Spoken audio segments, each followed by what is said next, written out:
Bom dia, Rob. Bom dia, Vanessa. A Vanessa hoje vai ser moderadora junto comigo aqui. Muito obrigado pela sua colaboração, Vanessa. Bom dia a todos aqueles que estão na sala conosco, assistindo a palestra sensacional que o Rob vai nos proporcionar. O Rob esteve conosco no Fórum Eventos cerca de 5 anos atrás. Foi um sucesso enorme e eu tenho certeza que vai repetir esse sucesso hoje, porque ele é extremamente competente, conhece tudo sobre o mercado MICE no mundo. Então, vai ser excelente a gente ter essa oportunidade de ouvir. Quero agradecer, então, a todos que estão aqui na sala conosco também. Estou vendo já vários entrando. Quero agradecer a todos aqueles que estão nos assistindo lá no YouTube e também aqueles que estão nos assistindo no Facebook. Nós estamos ao vivo, aliás, eu esqueci, e aqueles que estão assistindo também no portal Eventos. Bom, feito isso, eu queria lembrá-los também de que aqueles que ainda não deram clique na nossa sala para se inscrever na nossa sala do YouTube, que o façam. Aqueles que quiserem dar um like na nossa sala do Facebook, que o façam. Dessa forma, vocês vão passar a receber mais informações sobre as nossas atividades.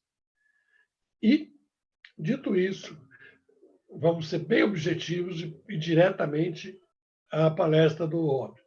Eu não vou fazer o currículo dele aqui, porque o currículo dele é enorme. Eu vou ocupar a live inteira só para fazer o currículo dele. Afinal de contas, são 50 anos prestando serviço na indústria MICE no mundo inteiro. Durante muitos anos, eu acompanhei os estudos que ele fazia, projetando o futuro dos eventos. E foi quando eu pude apreciar melhor o trabalho que ele fazia. Salvo engano, era junto à Reed Exhibition. Era na IBTM que ele soltava esses estudos, se não estou enganado.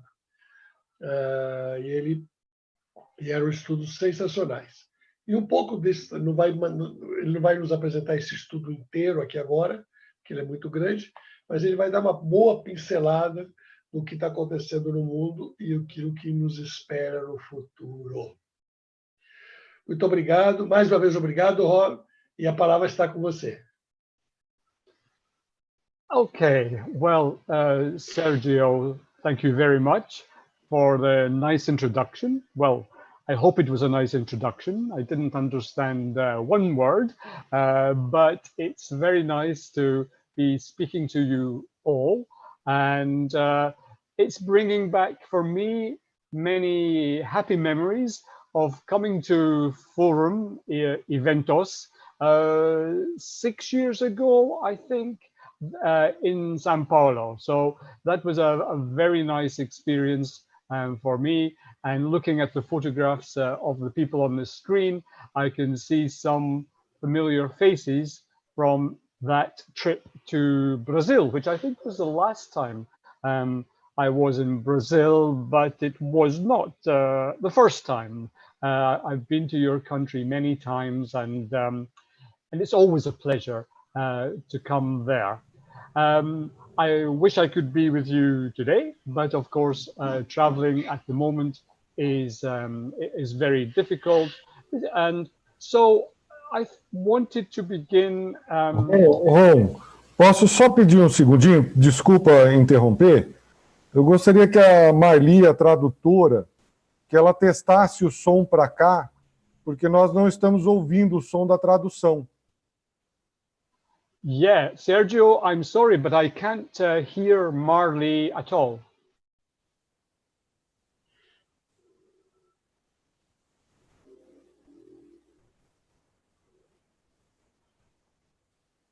Rob, Serginho is trying to fix the audio with the translator. Okay. Okay. So Marli said the host has muted her. It's gonna be all right in a minute. Okay. Sérgio, você mudou ela. while we're waiting, I'm going to open up the PowerPoint. Desculpa. Piloto de teco. It's okay, Sérgio? Tá ok, Sérgio? Pede para ele começar, se ele puder. Posso? Agora Pede se ele puder começar de novo. Davidson, can you start again, please? No problem. No problem. Thank you. Okay. Well, hello again, everyone, and bom dia from London, although I should say good night from London, because here it is after 11 o'clock in the evening.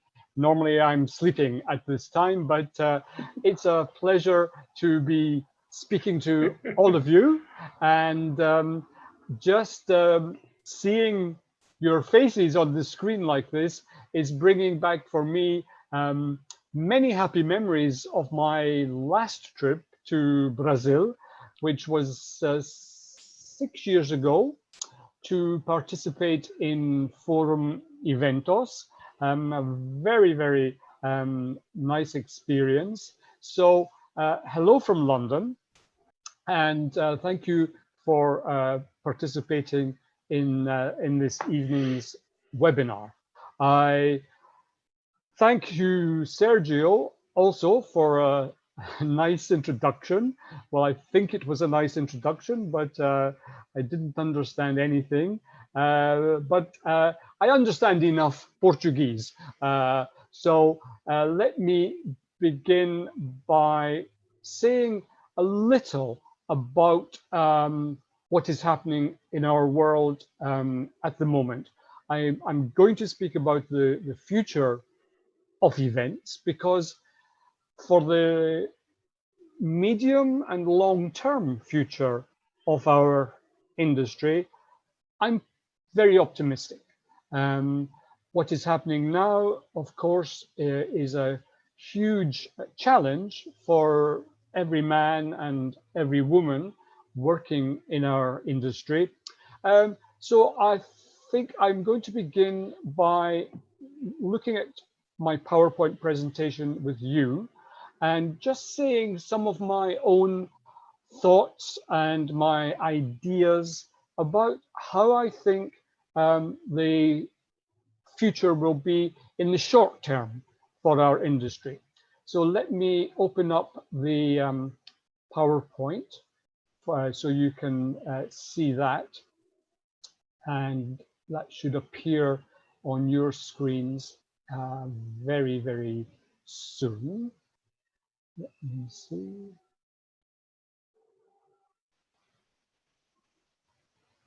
Oh, now it's my turn to say desculpe.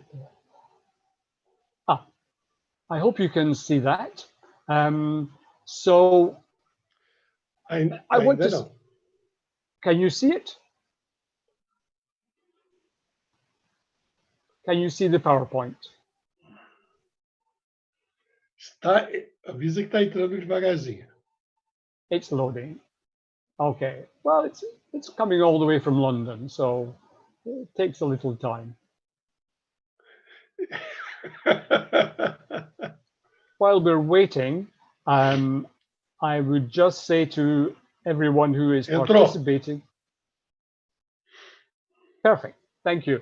While we're waiting, I would just say before I begin that if you are using Twitter, for example, I put the hashtag for my company, Mice Knowledge, down there. So please feel free to share anything that you hear this evening with your contacts on the social media.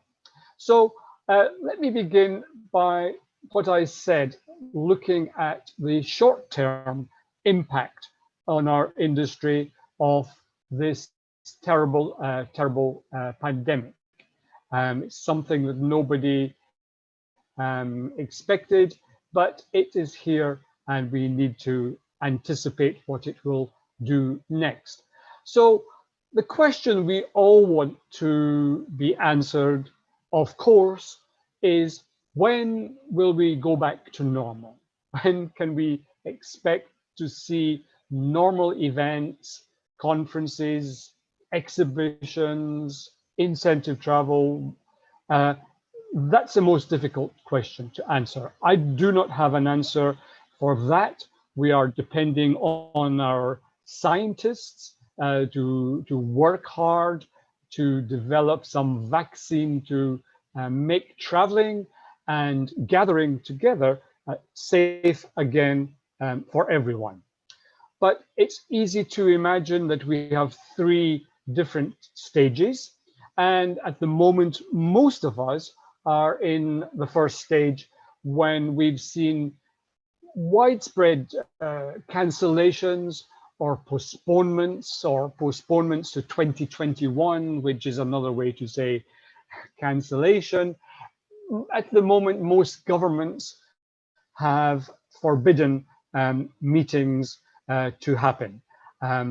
Large gatherings are not permitted at the present time. We can see that the next stage will be that some events will be permitted, but with social distancing measures. So people staying 1 meter, 2 meters apart when possible.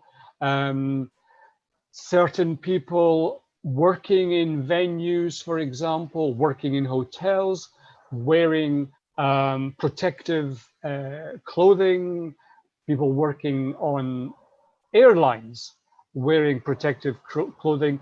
It will not be a normal time. It will be the beginning of a return to normal time. Stage 3, which we're all waiting for, is when meetings return to their pre-COVID form, the form that we've all become used to. I would say about that I really believe that things will never be the same, that this experience has changed our industry and some changes will be permanent. I'm going to speak more about that in a minute. But for now, I want to look at corporate meetings of companies. Rob, can you please use the presentation mode in your PowerPoint? It's not showing on that mode. Okay. Thank you. Okay. Let me see. That should work.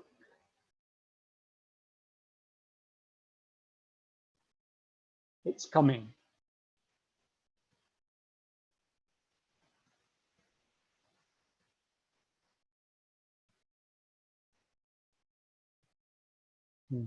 It's coming. I can see there we are. No. Yeah. Better? It didn't show for us, but it will come. It's all right. Thank you. Okay. Well, I hope you can see that now. I think that recovery in the corporate meetings sector will depend very, very much on business confidence. How confident do businesses feel about returning to having meetings, investing in meetings? Remember, this pandemic has been a disaster for all companies around the world, all sectors, all industries, including some of the industries who are our big customers, like automotive, electronics, transport. Those clients will come back after the pandemic in a much poorer state than before. They will not be feeling extravagant, and it will depend on how confident they feel about their own finances, their own future. We know that right now, many companies are changing to virtual meetings like this one. And I honestly believe that many of those companies will continue to use Zoom, Teams, all the different forums, because they will discover that actually some of their meetings are okay in a virtual form. They're small meetings, short meetings, meetings where the 10 participants, for example, all know each other already, and there's no need for networking, getting to know each other. So I think that we must be honest and say that some meetings will never come back. Most will. I'm speaking about a very narrow type of meeting, small, short, where people know each other, colleagues. Those, many of them, I believe, will stay virtual now that companies have discovered virtual meetings. Even more meetings, I believe, will go hybrid, which will be a mixture of face-to-face meetings. So some people will be in the room physically, but many more people will be following the meeting from their laptops, from their computers, all over the country or all over the world. We're going to see a lot more of that. I believe recovery will happen first at the local scale. We'll see companies taking their first steps towards meetings locally. So a business in Sao Paulo will use local hotels, seminar rooms for their meetings to take their managers out of the normal place of work, give them a nice experience. They won't go far, but they will go outside their normal place of work. And that's good news for venues such as hotels, who will continue or who will begin to bring back business. Then I believe national scale will grow, meetings being held in the same country. Now that will be for many reasons. One reason will be it's more economical to have a meeting in your own country, but the other reason will be more political. We don't know yet which countries are going to impose quarantine. Already in Europe, many countries have said, when you come to this country, you need to be in quarantine for 2 weeks. Now, if you're going to a conference, you don't want to spend 2 weeks in quarantine before you go to the conference in another country. So I believe that national meetings will grow first, and then the final stage will be the international scale meetings with international participants, the kind that we're getting used to. The good news is, I believe after the pandemic, that corporate meetings for certain purposes there will be a big demand. I mean, for example, training new colleagues. It's true that companies, when they start to grow again, will have new colleagues. They will recruit more people. Those colleagues need to be trained. That's a business event. That's a venue. That's something to be organized. That's a meeting. Similarly, after many months of colleagues being separate, working remotely, they will need to be brought together again. Team building, I think, will be in big demand because it will be a way to recreate the team of the meeting. I want now to look at association conferences. Now, this also will depend on confidence, but this time it's going to be the confidence of consumers, the participants. As everybody knows, most people going to association conferences pay from their own pockets. Now, again, how confident will people feel after the pandemic about their personal finances? Will they be ready to pay 500 euros to go to a conference of their professional association, or will money be in short supply and they simply won't go? I think that many association conferences will go hybrid. They will be open to people in different parts of the world in a virtual form.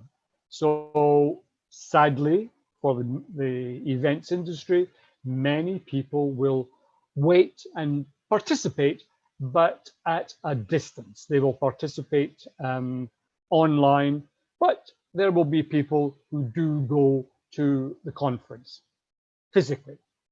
Good. Where will they go? Well, I think that there are some destinations which have performed very well in controlling the virus. If I think about Portugal, for example, Denmark, Germany, they have the governments have been very, very effective in controlling it. Those countries may become very attractive for international events. The question is, will they want people coming from countries such as mine that have been badly affected? Time will tell. But I think the good news is that in a post-COVID world, we will realize the need for international cooperation, and that will drive the demand for international conferences. Many of them, of course, will be scientific. Scientists will be speaking about this pandemic for a very long time. Exhibitions and trade shows. Well, I believe that these will recover before big international conferences. The reason being, if you think about it, that in a trade show, it's a bit like going to a supermarket. There's a lot of space. People can respect social distancing.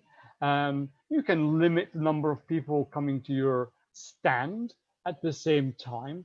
And you can control the flow of people through the venue much more easily than in a big conference where people are sitting down together. At a trade show, people are moving, people are walking. And we've already seen some optimistic indications of this. For example, China is one of the first countries to take steps towards opening their trade shows again. Good. And more recently, last week, Germany announced, the government said that they would treat trade shows differently from mass gatherings. A mass gathering would be something like a rock concert or a festival. Now, those types of events are forbidden in Germany, but the German government has said that trade shows are different, and individual states in Germany will have the choice to open their trade shows or not. And of course, we hope that they will. Incentive travel, I do believe this will be the last sector of MICE to fully recover. It won't recover until traveling is a pleasure again, until people are entirely relaxed about traveling. I think it will be, we will have to wait until people are once again motivated by the idea of winning a trip to some destination. That will take time. There will be competition from cash rewards, and the problem is many companies may stop using travel as a prize and go back to using money, cash. When incentive travel begins to come back, I think that we could see more individual travel, more family incentives, rather than the traditional going on an incentive trip with your colleagues that will come back, but I think we'll see individual and family incentives first. I said that I believe some things will permanently change. And I think some of the trends we were seeing already before the pandemic will be intensified by this experience. Number one, the environment. Now, I'm in London, the air is fresh, we don't have the noise from aircraft, there are far fewer cars on the road. The only winner in this whole terrible pandemic is the environment. And I think we'll see in the future for events much more concern for the environment, much more respect for the environment. Green meetings, sustainable conferences and exhibitions will grow in importance, and respecting the environment will be something which is expected. Also, corporate social responsibility. Now, again, this is not new, but I think it will be intensified by this experience of the pandemic. I see already people understanding that many of the people in our society that we depend on, such as nurses, bus drivers, people working in supermarkets, those people, we need them very much, but traditionally they have not been remunerated very well. I think that awareness of people in society will be reflected in conferences, for example, where we're going to see much more examples of participants doing something for the local people when they travel to a conference. It's not new, but I think it will be intensified, and the young generation of participants love that. They love to do something for a local charity, something for the local environment when they are traveling to a conference. Next thing, I think we will see less extravagance, partly because finances will not be very healthy. And also, I think that this experience will make extravagance look a little undesirable. When so many people have been suffering, the kind of visible extravagance of endless champagne in five-star hotels, clearing beaches so that the incentive participants can privatize it for themselves. I think we'll see less of that. I think we will be more discreet in the spending that we do. And finally, more competition from technology. As I said, this experience of the pandemic has made many people discover the convenience and in many cases the cheapness of using technology instead of coming together. And I think a lot of that will continue. Therefore, ladies and gentlemen, it is our responsibility, your responsibility, every one of you, to be able to make a very strong case, the strongest case for face-to-face meetings, face-to-face exhibitions, conferences, and so on.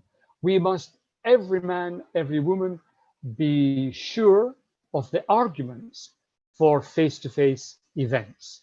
You know them.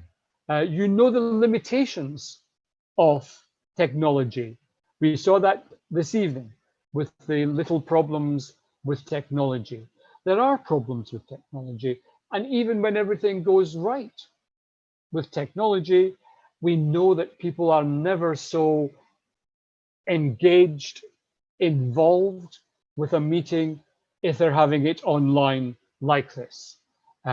It's very difficult to engage people to motivate them, to excite them in a call like this. Really repeat those arguments in favor of face-to-face meetings and demonstrating the limitations of electronic communication. Well, I've been speaking for some time, so I'm going to stop now, and I hope that you will have some questions for me. Before I stop, if you want to know more about business events, then I can recommend this book. It's in English. If you want a very good book in Portuguese, I recommend Vanessa Martin's book. But if you want to know what I think about conferences, exhibitions, everything is in this book. Anyway, that's enough publicity for me. Most importantly, here is my email, and from my heart, it's always a pleasure to hear from people in our industry. So let's keep in touch, LinkedIn, and so on. I'm going to close the presentation now and stop sharing it so that we can get it off the screen and back to a normal view. So, ladies and gentlemen, thank you for your attention, and please, what would you like to ask me? Rob, muito obrigado. O Rob é o nosso pé de coelho. Quem aqui, levanta a mão aí na plateia, quem é que esteve na primeira edição do Fórum Eventos? Vocês se lembram dele? Ele foi o nosso pé de coelho, ele estava na primeira edição.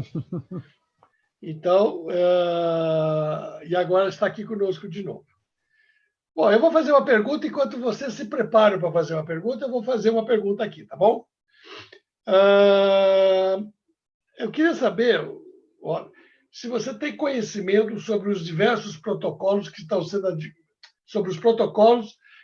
adotados pelos diversos países da Europa, talvez o da Inglaterra, Portugal, Alemanha, os protocolos que os eventos vão precisar seguir.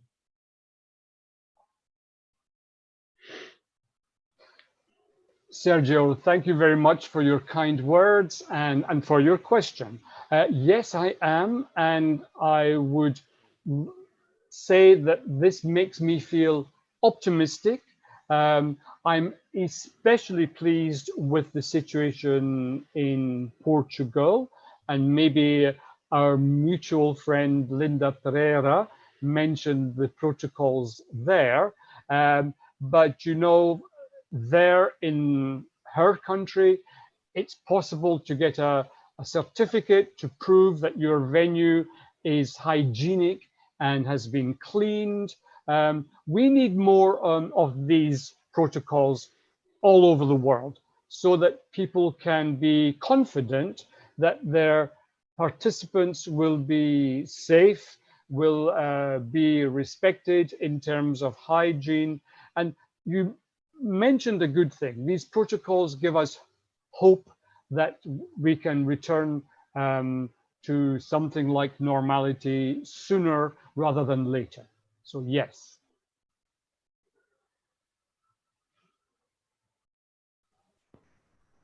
Alguém mais? Vanessa, alguma pergunta? Yes, Robson, there is a question for you. I don't know if I have to say in English or Portuguese. I'm going to say this in English, then we can go on. No, I can hear you, yes, not Vanessa. You can hear me? Ok. Marli, então, traduz para ele, por favor. Seu som está ativado, Vanessa. Yes. Então, can you hear me? Can you hear me, Rob? Yes, I can. Okay. If you have any ideas about or tips for the cultural events that are completely almost stopped nowadays, do you have any suggestion for them? It's very, very sad, Vanessa, to be in London and to see the theaters all closed. and so many cancellations of festivals and other kind of cultural events. Yes, I would say to the organizers of such events to follow the examples of many of the theaters, for example, in my country. They are offering free performances online of theatrical plays. So you can go online and you can see a very good production of a theater play, which normally you would pay a lot of money to see. And that kind of thing is positive. The most important thing I would say for any kind of event business is to continue communicating with your audiences.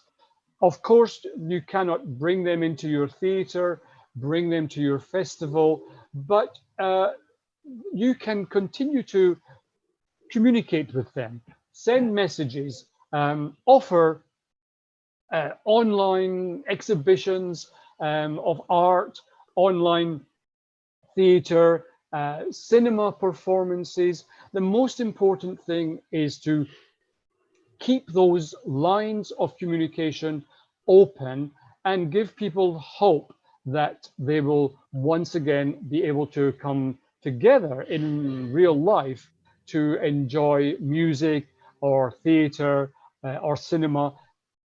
Keep in touch.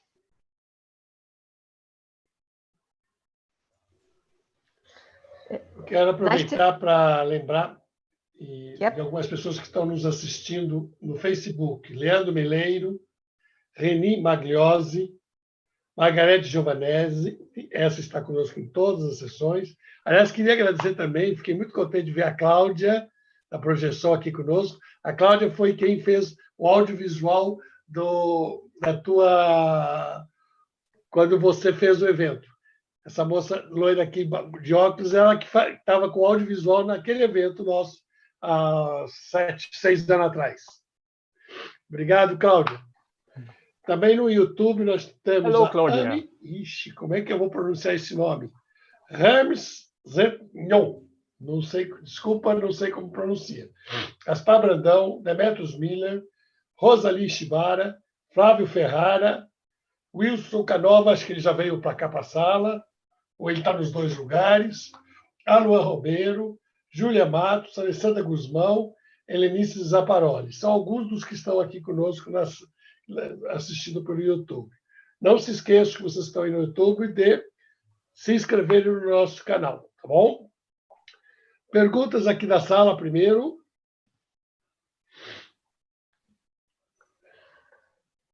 Eu e a Vanessa não queremos tomar conta, mas se vocês não falarem, a gente fala. A gente sempre tem que perguntar, né, Vanessa? Eu tenho uma pergunta. Marli, traduz, por favor, para os outros Pode levantar a mão, quem quiser. Acho que tem um local aí para você poder levantar a mão. Vanessa, fala por enquanto. Ok. Faz você uma, então.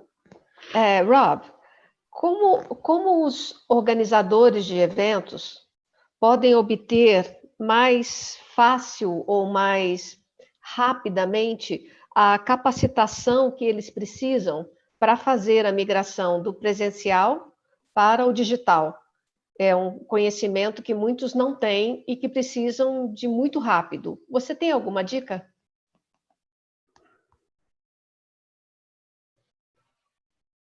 Okay, yes. Well, I've been amazed at the number of courses that come into my email inbox every day, offering me normally free advice on how to go virtual, how to make that step from face-to-face events to virtual events. I think that this is something many people want to master. They want the skills, and there seems to be no shortage of organizations offering training for all kinds of platforms to turn your face-to-face event into a hybrid event or a virtual event.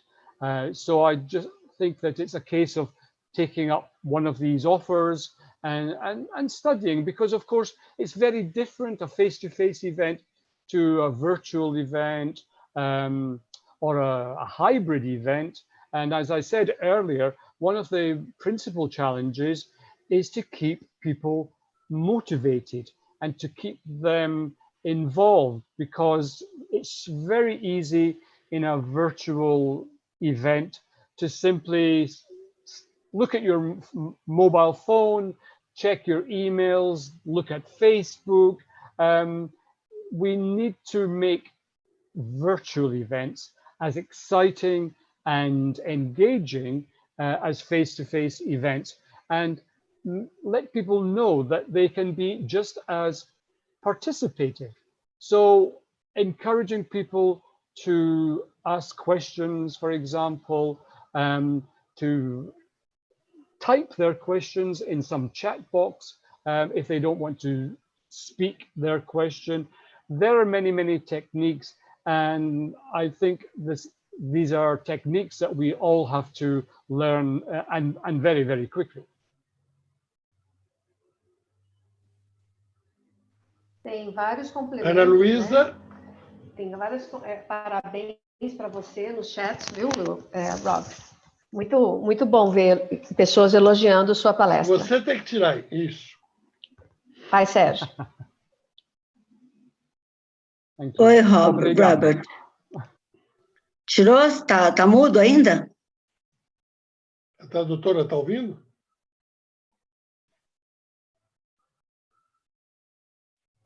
Okay.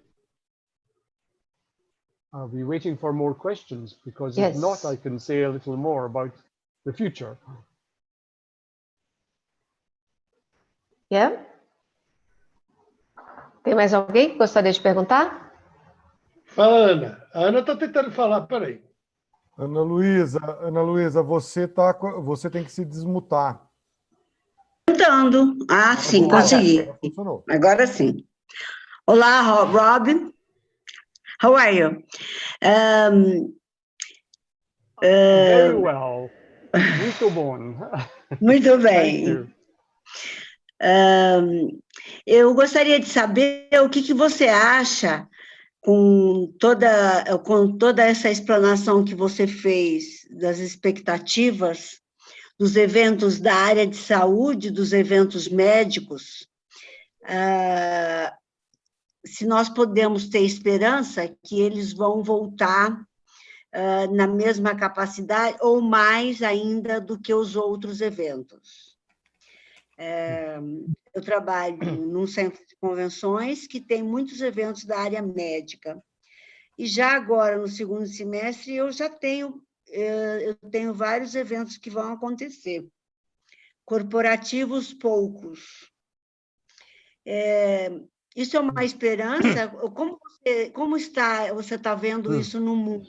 Os eventos da área médica ou de saúde?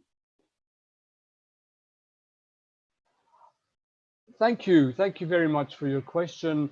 I believe that medical events will be among the first to return, simply because doctors, researchers, scientists will need very much to come together to talk about the pandemic, the impact of the pandemic, solutions to this terrible virus.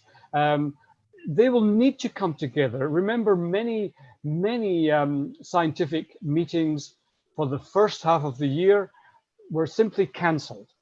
Now, that is very, very bad, because what we know is that for the last 20 years or so, in the 21st century in particular, the number of scientific meetings was growing very fast, and also the frequency of scientific and medical meetings was increasing. The reason for that being that the the amount of knowledge, new knowledge, scientific discoveries, medical discoveries was growing faster than ever before. That growth in knowledge, new medical techniques, new treatments, new drugs, those developments were all the result of collaboration, international collaboration between scientists and doctors. Now, these are people who need to come together frequently, regularly, and for that reason, I'm optimistic about medical conferences. A lot will depend on your government's policy to letting people travel into Brazil from other countries. Will there be quarantine? Will there be extra visa restrictions? And the other things I said about confidence. But scientists and doctors enjoy coming together, and we need them to come together. Many of the scientific and medical discoveries which help us to stay healthy have begun at conferences. This scientist meeting this scientist in the bar in the evening, they start to talk, they realize that they're interested in the same field of research, and they continue to collaborate, and the result is some kind of scientific progress. So I would say to you, yes, do have hope. It is realistic for you to see the beginning of a recovery in the second half of the year, on condition, of course, that you can satisfy the protocols for hygiene, physical distancing, but I'm sure that that's something that's within your power. So yes, have hope. Eu adorei ver a Cláudia fazendo assim. Amém. A Ana ainda quer continuar.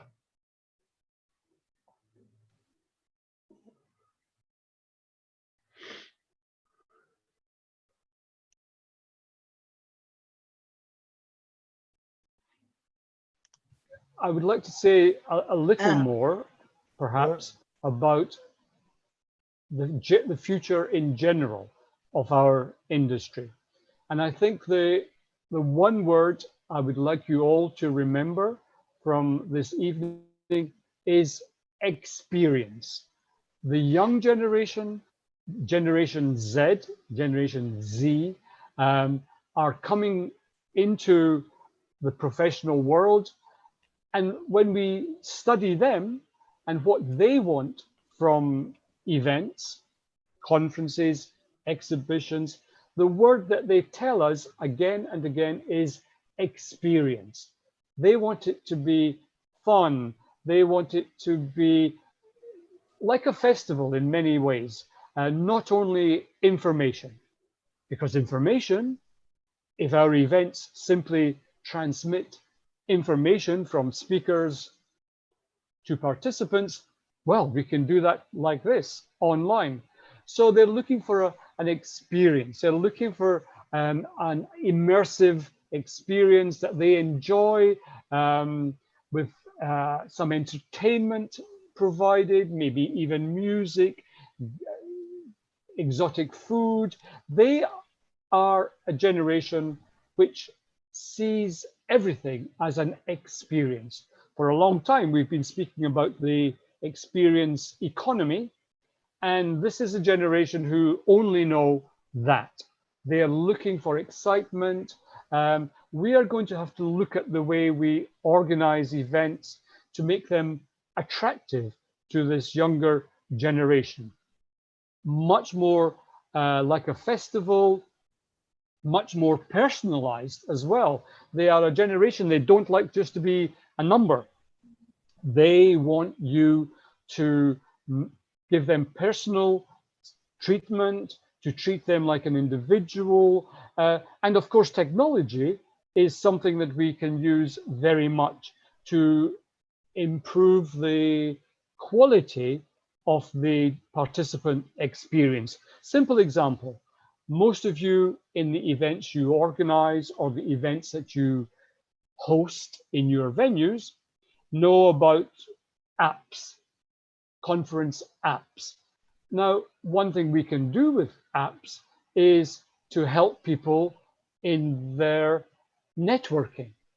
We know when people register for an event, what they are interested in, what they want from the event. And by using apps, we can, for example, notify them on their mobile phone that 2 meters ahead, there is someone who they really should meet, someone who is interested in the same things as them. We can do a lot with technology and a lot with things like apps and navigation to make the event an experience. And I think that's something in my book I speak about a lot, about transforming business events and making them much more of a immersive, all-round experience with cultural elements, with fun, entertainment. Things are going to change, and they must change for that young generation. Eu quero falar uma coisinha antes.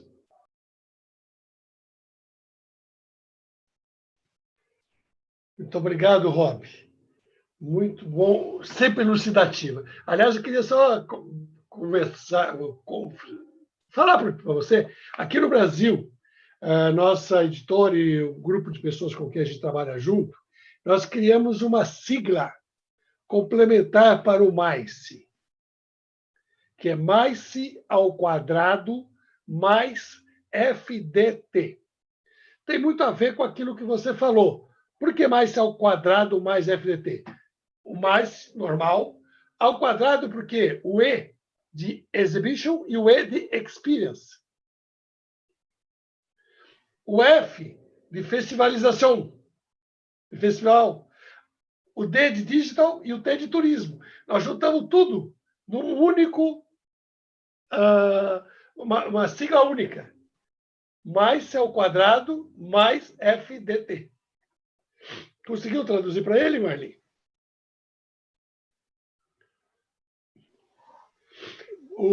Congratulations. I think this is excellent news. Another wonderful idea from Brazil. And I'm very happy that you are thinking that way, because I think that is the future. The young generation, we must adapt what we do, because if they are not motivated to come to events, then we are all going to be retiring. Eu vou mandar vídeo para ele. Eu vou mandar vídeo para ele com sobre isso. It's excellent. It's excellent. O Sérgio Filho parece que quer usar a palavra. Por favor, Sérgio. Pessoal, antes de mais nada, queria pedir desculpas por algumas falhas que a gente está tendo. Nós tivemos um problema técnico tanto com a sala, que nós utilizaríamos regularmente, como com o piloto. Então, nós tínhamos um piloto de Boeing para poder estar pilotando essa live hoje. O nosso piloto teve um problema, eu sou um piloto de teco-teco e estou fazendo o possível aqui. Então, queria colocar só algumas coisas rapidinho. Primeiro, as perguntas, mesmo quem fala inglês, façam elas em português, que vai facilitar a comunicação para a gente com a tradutora, etc. Outra coisa, eu tenho o comando aqui para poder desmutar vocês. Isso não é de desmutar, de permitir que vocês falem. Então, não quer dizer que eu estou desmutando. Só quem pode se desmutar são vocês. Então, quando vocês pedirem a palavra, eu vou autorizar que vocês se desmutem. Então, eu preciso que cada um vá lá, na hora que for falar, e clique, de qualquer forma, no botãozinho para desmutar. Tá bom? Obrigado. Isaíra, eu não esqueci de você, não. É que eu vou deixar a tua pergunta mais para frente um pouco, Porque provavelmente quem vai ter que te responder sou eu. Você está querendo falar de Brasil? Então, eu acho que vou ter que eu responder você. Mas, então, por enquanto, eu quero explorar bastante o hobby. Tá bom? Vanessa, você tem alguma coisa aí para nós? Bom, novamente, Rob, tem vários elogios para você, do seu jeito de falar a palestra, o jeito simples, direto e objetivo que você colocou. Então, parabéns pelos comentários que estão tendo aqui, tá? Sérgio.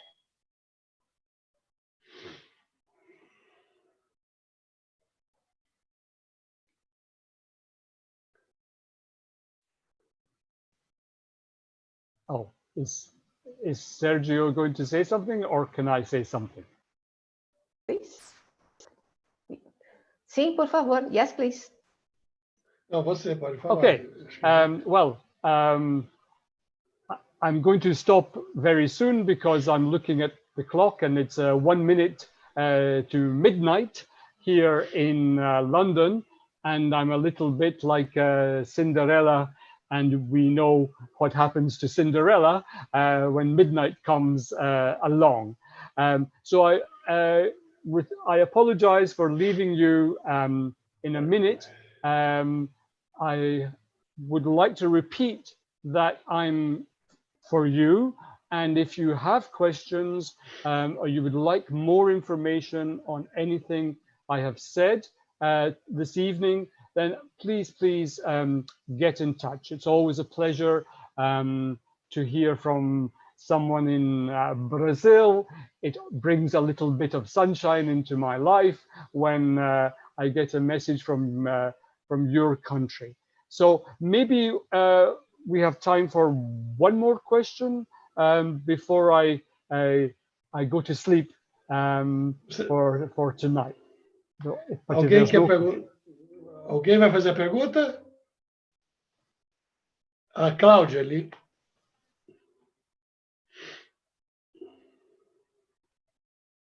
Boa noite. Boa noite a todos. Eu quero agradecer muito ao Sérgio pai, o Sérgio filho, por ter me convidado, por eu poder participar dessa live. Eu estou super contente. E bom ver você novamente, Rob, depois de tantos anos, e agora trazendo novas perspectivas para que a gente possa conseguir caminhar até o fim dessa pandemia.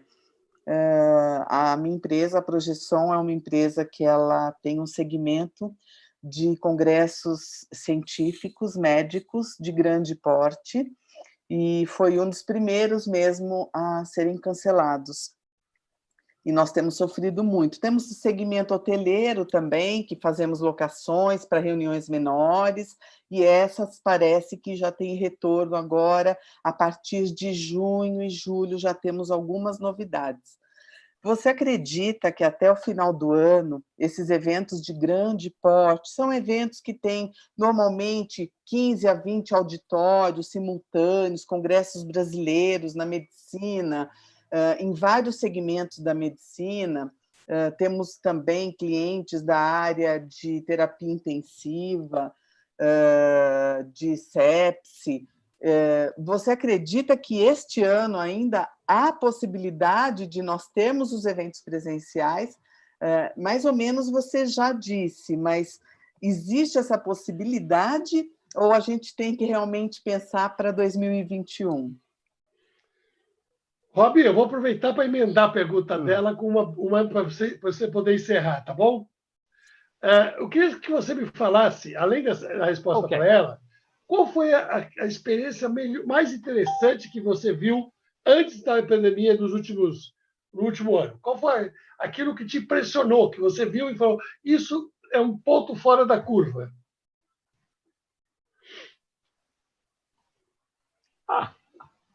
Well, let me answer Claudia's question first. I think you can be quite optimistic that this year you're going to see national associations, national medical meetings slowly returning.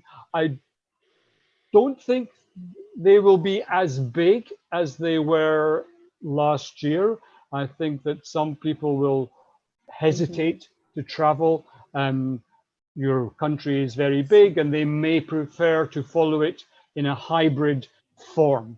I think that by 2021, our industry will be recognizable again, and your medical meetings will be of a similar size to before. Those people, as I said before, they are desperate to meet and to talk, and my goodness, they have a lot that they need to talk about.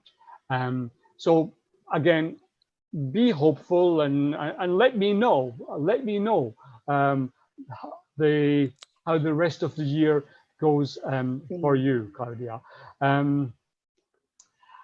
Sergio's question is a good one. I'm thinking about the experience I had. I think it would be actually just before the pandemic. This was in March, and it was an event in Croatia, the capital of Croatia, Zagreb, beautiful city. And this was just when people were thinking, will it happen or won't it happen? But the organizers made the decision to go ahead. And it really was, I would say, the last normal business event that I attended. What made it such a great experience, I think, was just the energy of the organizers and the unforgettable dinner on the last night, which was more than a dinner. It was a circus-themed event. So we were eating wonderful food, but there were acrobats and magicians and clowns, dancers, all around the tables and on the stage. And then they opened up a new part of the venue, and it was games, like as if you were at the circus. It was unforgettable. And I really admire the organizers of that event. The name of the event is Meetex. And if you ever get the opportunity to come to Zagreb for Meetex, then I would love to see you there, because those people have so much imagination. Nothing was ordinary. Every day was full of surprises. So I'm holding on to that precious memory of happier times. And before I go, I just want to say to all of you, thank you very much for inviting me. And I hope that we will all meet. Muito obrigado por ter aceito o convite. Foi maravilhoso estar contigo. No problem, no problem. See you all again. Vocês podem ficar na sala que eu vou responder a pergunta da Zaida. See you soon. Muito obrigado. Bye bye. Bye from London. O Sérgio Filho quer fazer uso da palavra.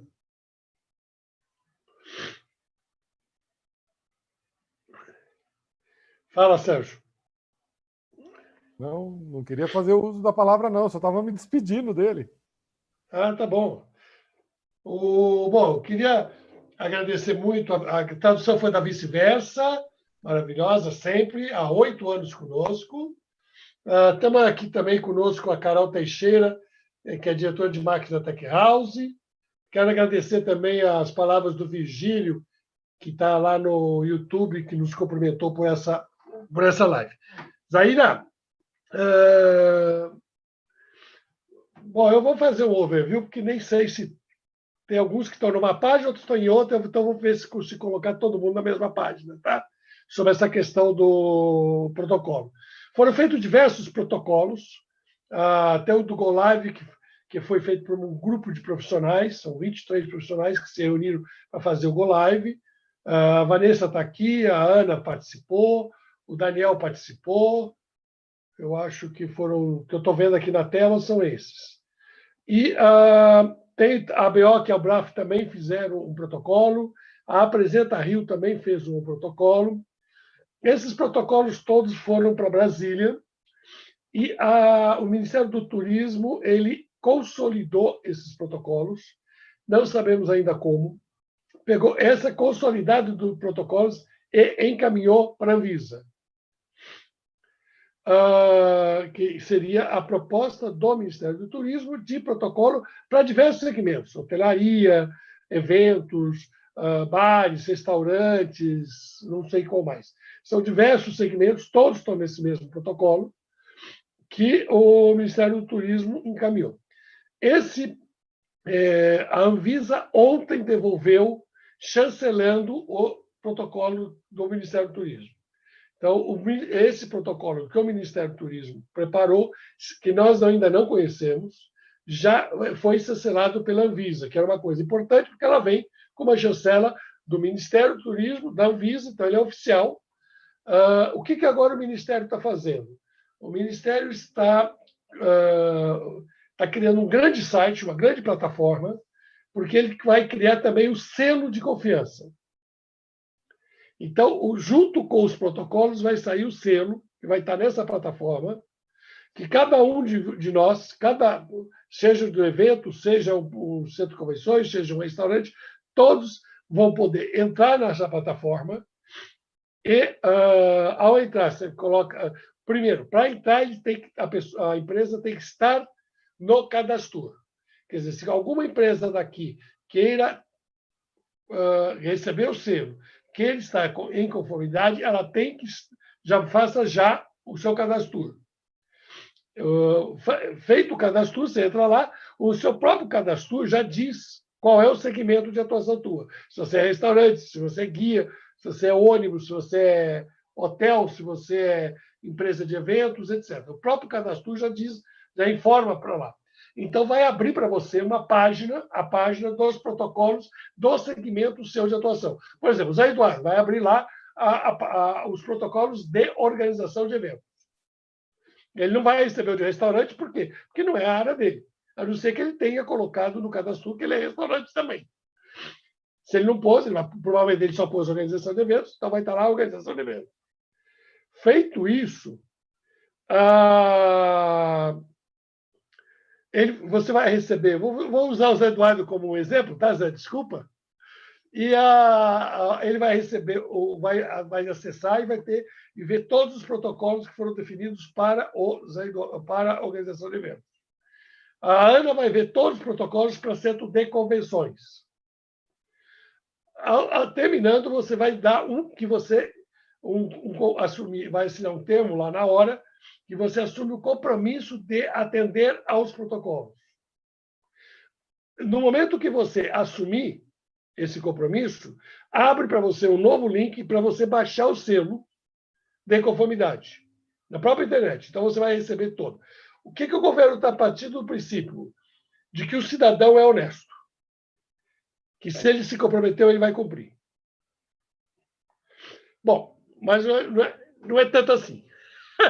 Por quê? Porque junto com o selo, quando você imprimir o selo, vai estar imprimindo um QR Code. Esse QR Code que vai estar sendo impresso, que você vai... Fica mais fácil eu falar para a Ana, no centro de convenções, qualquer pessoa vai lá no QR Code e verifica, primeiro, se aquele selo é do Rebouças, se ela não está usando o selo de algum outro empreendimento. Primeiro. Segundo, se a pessoa foi lá e encontrou alguma desconformidade no Rebouças, desculpem, Ana, eu sei que não vai ter nenhuma, mas se encontrar alguma desconformidade, ele no próprio site ele denuncia para o Ministério do Turismo. E, imediatamente, o Ministério do Turismo vai verificar e, nesse caso, a empresa recebe uma advertência. Se houver uma segunda denúncia, ela recebe uma segunda advertência. E, na terceira, ela é descredenciada. Então, a ideia é, eles partem do princípio de que você é honesto. Mas se você não for honesto e alguém te denunciar, você é descredenciado.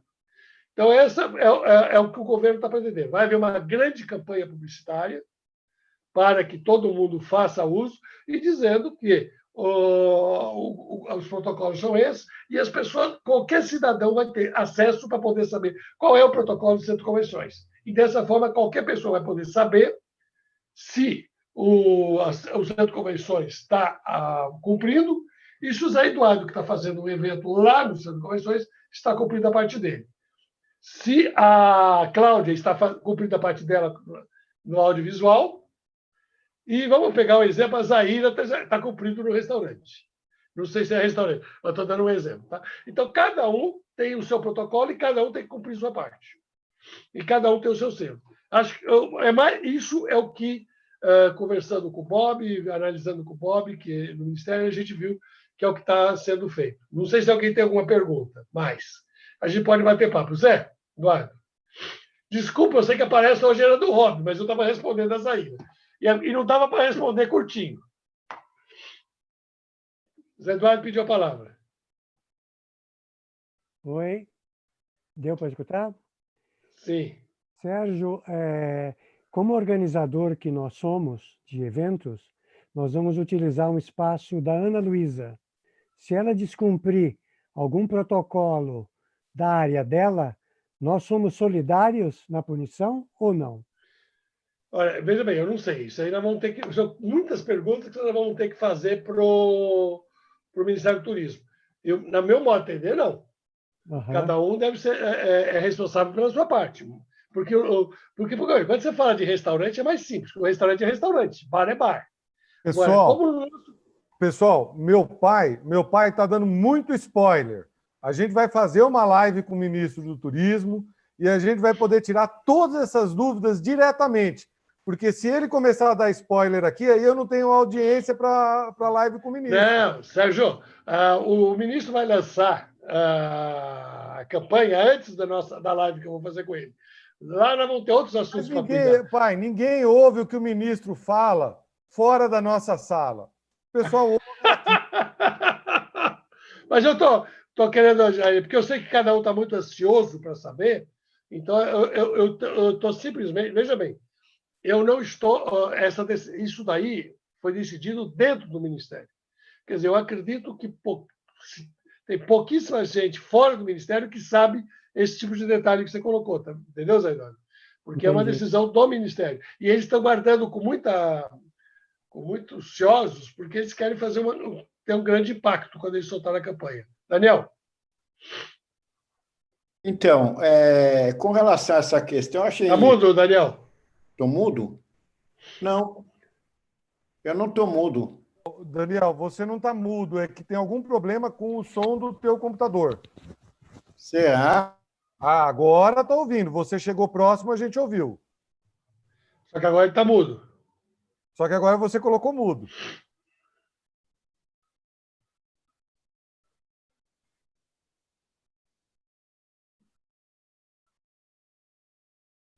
Vamos lá. E agora? Oi. Agora estou ouvindo. Pronto. Então, é muito boa essa estratégia. O teu som não está funcionando. Tem mais alguém que quer falar enquanto... Não, pai, já voltou, pai. Já voltou. Não voltou? Voltou. Está me ouvindo? Sim. Eu não. Está ouvindo, Sérgio? Só meu pai que não está te ouvindo, mas está todo mundo ouvindo. Pode falar.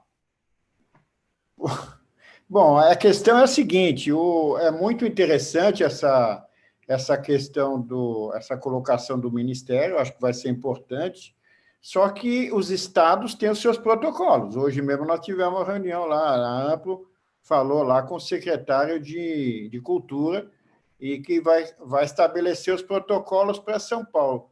Aonde é que vai bater e aonde que vai unir isso daí? Me dá um minuto só, Daniel. Quem estava com tradução tem que tirar da tradução para poder ouvir.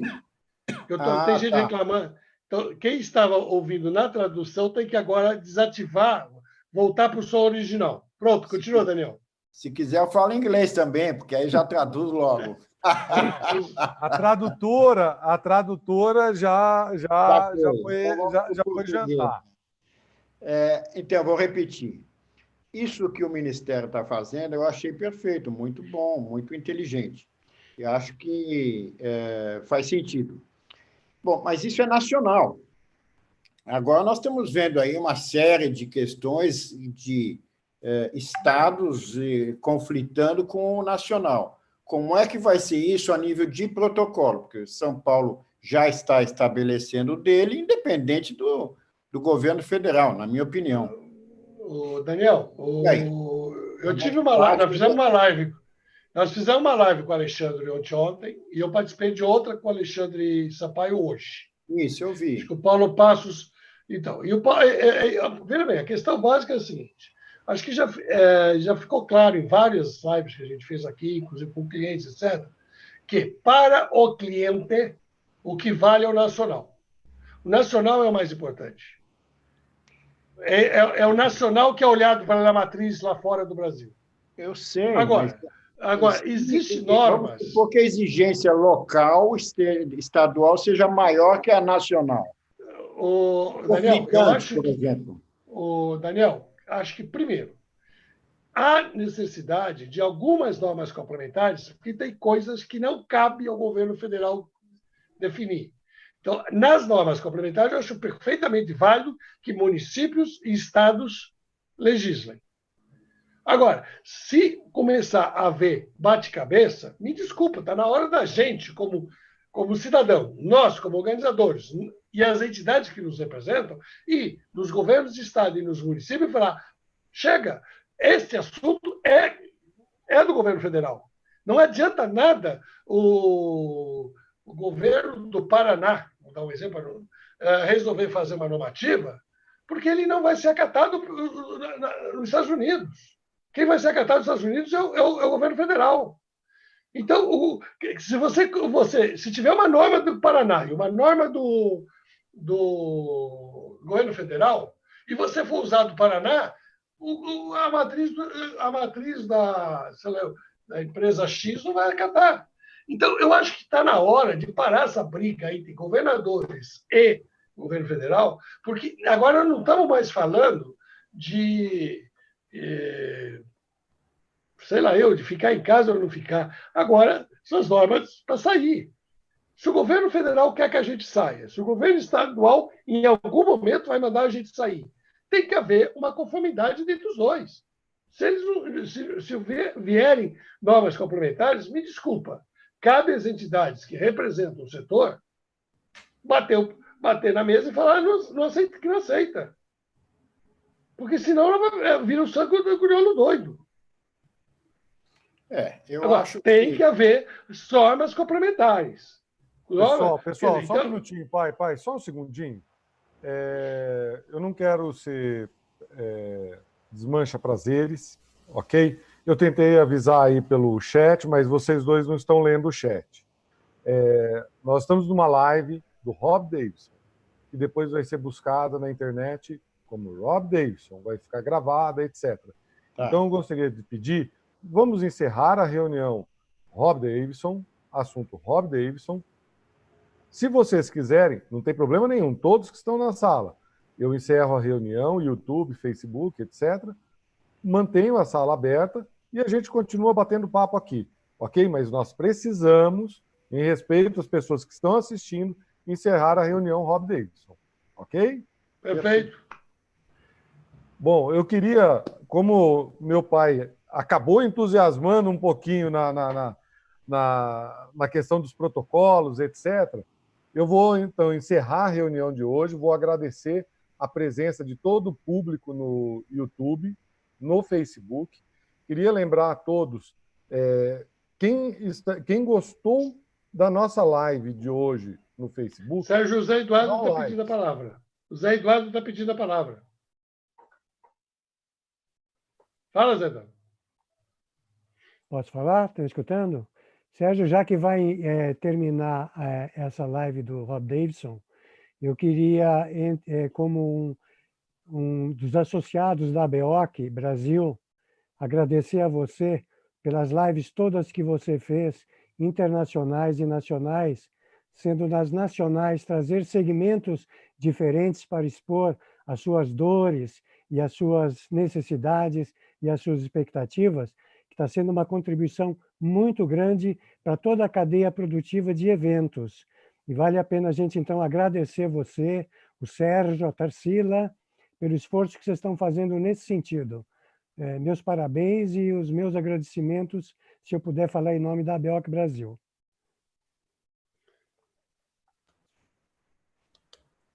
Continua, filho. Sérgio, continua. Desculpa ter te Obrigado. interrompido. É que eu vi que você não estava talvez olhando para o Zé Eduardo. Zé, de coração, obrigado mesmo, meu nome, do meu pai, de toda a família Junqueira ou família Eventos Expeditora. Acho que a gente tem que lembrar, aproveitando que você colocou aí, a gente tem um termo que a gente tem utilizado muito ultimamente aqui. A gente não ganha dinheiro, mas a gente se diverte. Então, tudo isso que a gente está realizando, não estamos ganhando um centavo, mas conseguimos levantar como tudo aquilo que a gente sempre fez. Todos os nossos eventos zeros aconteceram sempre com apoio de parceiros fundamentais, como a Cláudia, que está aqui hoje, da Projeção, que esteve lá na primeira edição, como a Carol, não sei se a Carol ainda está aqui na sala, da Tech House, que também desde a primeira edição do Fórum Eventos, esteve com a gente no Prêmio Caio, e agora a mesma coisa. Conecta Eventos, ele não aconteceria sem a parceria de empresas fundamentais, como, por exemplo, a Vanessa, da VM Consultoria, o Robson, da Media Code, que sempre emprestam para a gente a sala. Hoje, mais um parceiro socorreu a gente quando houve um problema técnico, assim, não tinha o que a Media Code pudesse fazer para poder resolver o problema hoje. Então, a MCI, parceira, entrou de novo. Então, agradeço as tuas palavras, José. Estou, com certeza, esquecendo vários outros parceiros, a Vice-Versa, por exemplo, que fez hoje aqui a tradução simultânea. Nós temos a agência de publicidade, a Rator, que está trabalhando também totalmente free para poder criar toda a comunicação para a gente. Temos o pessoal da Omelete, que está também fazendo toda a parte de internet com a gente. Então, isso é fundamental. Te agradeço as palavras, mas eu tenho que dividir ela com todos os parceiros que vão aparecer ali no final da tela. Então, só lembrando, para a gente poder encerrar agora, vou colocar um mudinho em todo mundo aqui, senão eu não vou conseguir encerrar essa live aqui hoje. Quem gostou da live no Facebook, dá um like. Quer continuar acompanhando as nossas lives e receber um aviso, siga a nossa página no Facebook, Portal Eventos. Quem estiver gostando quem gostou, estiver assistindo pelo YouTube, dá um like lá no YouTube também. Quer receber os lembretes das próximas lives pelo YouTube? Clique em inscrever-se e depois clica no sininho. Clicando no sininho, você vai receber todos os avisos cada vez que a gente programar uma live, ok? Quero agradecer mais uma vez a Vice-Versa, que entrou com a tradução hoje. Quero agradecer a Media Code, que deu todo o apoio técnico hoje, VM Consultoria, na presença aqui da Vanessa, o Rob, que infelizmente teve que ir lá já quase 1h da manhã, ok? E principalmente a MCI, que hoje salvou a nossa live, tá bom? Gente, boa noite. Quem quiser continuar a conversa, a gente vai manter a sala aberta depois que a gente encerrar no Zoom, ok? Boa noite a todos.